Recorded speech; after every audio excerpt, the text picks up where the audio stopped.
RPSC second grade का पाठ्यक्रम को डिस्कस करते हुए यहाँ पर मैं अपना नया ब्लॉग शुरू कर रही हूँ। आरपीएससी सेकंड ग्रेड का माध्यमिक शिक्षा, माध्यमिक और उच्च माध्यमिक स्तर से 90 प्रश्न आते हैं, स्नातक स्तर से 40 प्रश्न आते हैं और शिक्षण विधि से 20 प्रश्न आते हैं। माध्यमिक और उच्च माध्यमिक जिससे 90 प्रश्न आते हैं, प्रत्येक प्रश्न 2 अंक का होता है और 180 मार्क्स का होता है। स्नातक स्तर से आने वाले जो 40 प्रश्न हैं वो 80 नंबर का हो गया और शिक्षण विधि है वो 40 नंबर के हो गए। तो इस प्रकार से कुल 300 नंबर का आपके सेकंड ग्रेड का पेपर होगा संस्कृत का। 150 प्रश्न होंगे और 300 अंक बार होएगा। माध्यमिक और उच्च माध्यमिक स्तर से जो भी आपको दिया गया होता है, माध्यमिक और उच्च माध्यमिक स्तर पर जो भी सिलेबस है उसमें चाहे वो संज्ञा प्रकरण है, चाहे वो संधि है, संज्ञा प्रकरण से है, और चाहे वो संधि है, चाहे वो समास है, प्रत्यय है, शब्द रूप है, धातु रूप है, या फिर अव्यय आदि से संबंधित प्रश्न है, या फिर उपसर्ग आदि से संबंधित प्रश्न है, चाहे वो शुद्ध अशुद्धि संबंधित प्रश्न है। यहाँ पर जितने भी प्रश्न हैं उस सभी को डिटेल में अगर आपको समझना है, एक एक टॉपिक को अगर आपको समझना है, तो मैंने देखो साफल्यम का ऑफलाइन और ऑनलाइन का कोर्स लिया था। ये मेरा कोई पेड वीडियो नहीं है, मैं खुद का अपना अनुभव बता रही हूँ। यहाँ पर मैं किसी को प्रमोट नहीं कर रही हूँ, किसी को प्रमोशन नहीं कर रही हूँ, ये मेरा खुद का पर्सनल राय है। अगर आप सफलता चाहते हो सेकंड ग्रेड का, अगर आप पेपर दे रहे हो और आपका सब्जेक्ट संस्कृत है और रीट में अगर आपने संस्कृत ली है लेवल 1 में, चाहे लेवल 2 में, अगर आपने भाषा संस्कृत चुनते हो अगर आप, तो जो संस्कृत से रिलेटेड ऑथेंटिक कंटेंट है वो डॉक्टर लोकेश शर्मा के अलावा कहीं पर भी नहीं है। ये मेरा खुद का पर्सनल राय है, मेरा खुद का पर्सनल अनुभव है, क्योंकि मैंने उनके चाहे वो 2020 के टेस्ट सीरीज़ हो, चाहे उनका ऑनलाइन का जो गोल्डन टेस्ट सीरीज़ था, हाँ वो था, चाहे वो कुछ भी स्टडी मटेरियल हो, चाहे मैंने उनकी ऑनलाइन कोर्सेज में लिया, चाहे मैंने यूट्यूब से उनसे पढ़ा।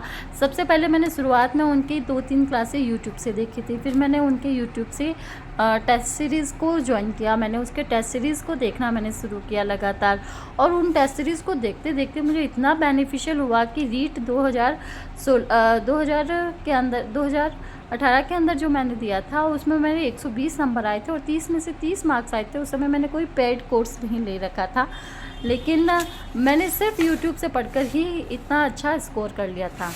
यहाँ पर देख सकते हो आप सभी कि 2021 के अंदर, लेकिन 2020 के अंदर मैंने तैयारी का दृढ़ निश्चय कर लिया था और 2021 के अंदर मैंने उनका ऑनलाइन कोर्स खरीदा था और 2021 के अंदर मैंने उनका ऑनलाइन कोर्स लिया था। ये लगभग सितंबर अक्टूबर की बात थी और उस समय मैंने 2021 में सितंबर अक्टूबर में लिया था, जो 2022 में होने वाला था अपना सेकंड ग्रेड का पेपर। और उससे पहले ही मेरे 6 महीने के अंदर संस्कृत की तैयारी इतनी दृढ़ हो गई थी कि फिर अब मुझे कहीं पीछे मुड़ना नहीं था। लेकिन विधाता को कोई और ही चीज़ मंजूर थी, सो मैंने पेपर ही देने नहीं जा पाई थी मैं। इसके पीछे का भी कहानी आपको फिर से बताएंगे, लेकिन यहाँ पर देखो ज़्यादा ज़रूरी क्या है, आप लोगों से ये बात करना कि आपके लिए क्या ऑथेंटिक है और क्या आपको पढ़ना चाहिए। यहाँ पर देख सकते हो कि नोट फॉर सेल लिखा हुआ है। ये जो बुकलेट है ये साफल्यम के ऑनलाइन और ऑफलाइन विद्यार्थियों को मिलती है। इसमें छंद, अलंकार और कवि परिचय। अब कवि परिचय, एक ही कवि का इतना व्यक्तित्व और कृतित्व होता है, कैसे हम उसको अपने दिमाग में छापे। तो इनका जो इतना ऑथेंटिक और लाइन टू लाइन कंटेंट होता है, जिसको हम एक पढ़ करके, और शिक्षण विधि, सुक्त संस्कृति से संबंधित इनका न्यू अपडेटेशन आया था उस समय 2021 के अंदर। इन्होंने ऑनलाइन विद्यार्थियों को ऑनलाइन भेजा था उसी फीस के अंदर। इसके अलावा उन्होंने कोई एक्स्ट्रा फीस भी नहीं ली थी। मुझे मतलब बहुत ही सेटिस्फेक्शन हुआ था सर से कोर्स लेकर, सर से कोर्स के द्वारा, सर से पढ़ कर के।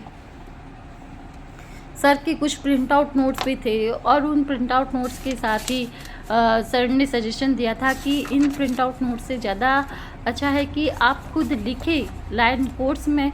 आप जैसे जैसे उनकी क्लास चलती थी और मैं सारा कुछ लिखती थी, उनके द्वारा कुछ बातें कही जाती थी और नहीं कही जाने वाली बातें थी, मैं वो भी जो सर समझाने के लिए बोलते थे वो सारी सर की लैंग्वेज मैंने अपने नोट्स में लिखी हुई है। मैं पोज करके लिखती थी, मैं कैसे ही करके लिखती थी। मेरी एक दिन की क्लास छूट जाती थी तो अगले दिन लिखती थी, लेकिन मैं क्लास छूटने नहीं देती थी। उस दौरान मैंने एक भी छुट्टी नहीं ली थी।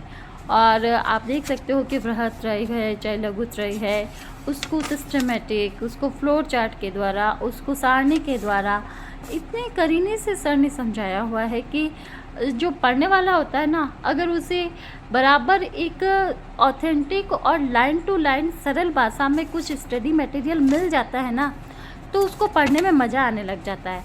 सबसे ज़्यादा कमी कहाँ होती है, हमें पढ़ने में मज़ा कब आता नहीं है, जब हमारे पास कुछ स्टडी मटेरियल नहीं होता हो, हमारे पास ऑथेंटिक गाइड्स नहीं होती हो, हम सोच में पड़ जाते हैं हम किसे पढ़े और किसे नहीं।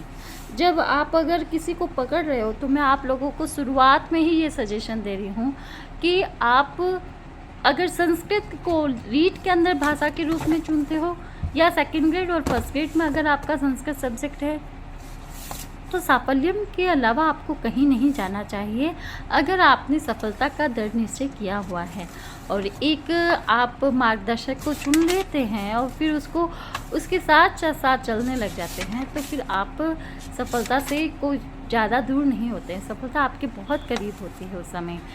ये जो ऑथेंटिक नोट्स है, ये जो शिक्षण विधियाँ हैं, शिक्षण विधियों में भी काल, आयोग, कहाँ से शुरू हुआ संस्कृत का इतिहास, वो सारी बातें कि संस्कृत शिक्षण कहाँ से शुरू हुई, संस्कृत शिक्षण की पुरातन विधियाँ, परंपरागत विधियाँ, संस्कृत शिक्षण की नवीन विधियाँ, मैकाले के बाद से मैकाले के पहले की किस तरीके से इसका विभाजन ऑथेंटिक रूप से किया हुआ है। ये भी मटेरियल ऐसा कंटेंट है कि अगर हमारे पास निश्चित रूप से कुछ नहीं होना तो कुछ भी समझ में नहीं आता है और प्रश्न यहीं से ही बनते हैं। इन तथ्यों को, इन फैक्ट्सों को हम याद कर लेते हैं ना, तो निश्चित रूप से इनमें से प्रश्नों के उत्तर मिल ही जाते हैं। अब अगर मैं आपको संज्ञा प्रकरण की बात कहूँ, यहाँ पर देखिए नोट्स के अंदर आपको दिख ही रहा है कि संस्कृत शिक्षण विद्या परंपरागत विधि है और इसको भंडारकर विधि भी कहते हैं। और नवीन शिक्षण विधियों के अंदर पाठ्य पुस्तक विधि है। पाठ्य पुस्तक विधि नवीन शिक्षण विधि की सबसे पहली विधि मानी गई है और ये पहले परंपरागत शिक्षण विधि के अंदर थी। लेकिन इन पॉइंट्स के अंदर आप देख सकते हो कि मैकाले शिक्षा पद्धति के बाद में पाठ्य पुस्तक विधि को नवीन शिक्षा पद्धति में मान लिया गया था। और कई प्रकार के ऐसे फैक्ट्स हैं जो हमें और किसी गाइड में नहीं मिलेगा, और किसी गाइड में, बहुत सी गाइड में कॉपी पेस्ट चीज़ें भी मिलती हैं।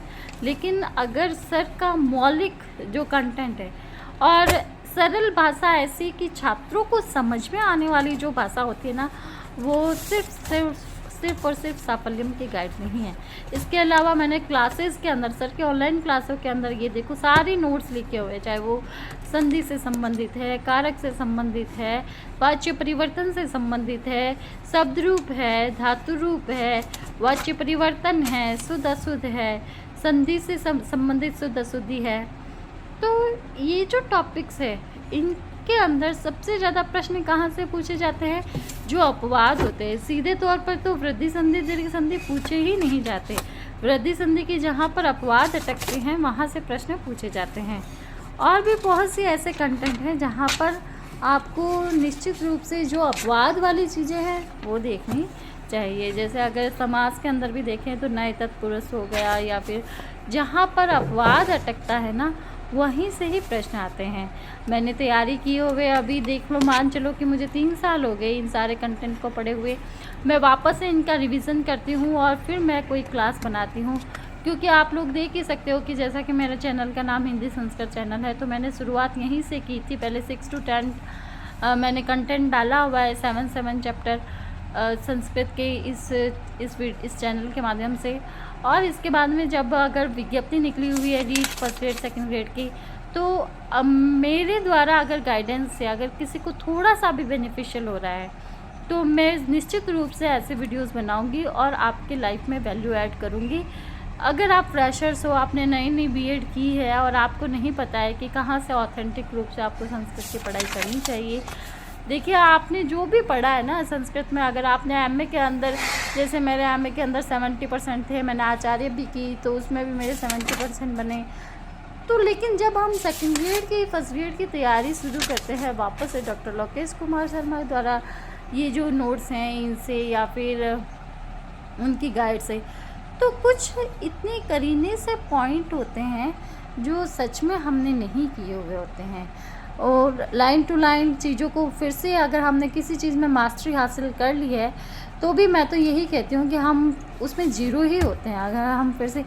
और ये नोट्स ऐसे हैं ऑथेंटिक हैं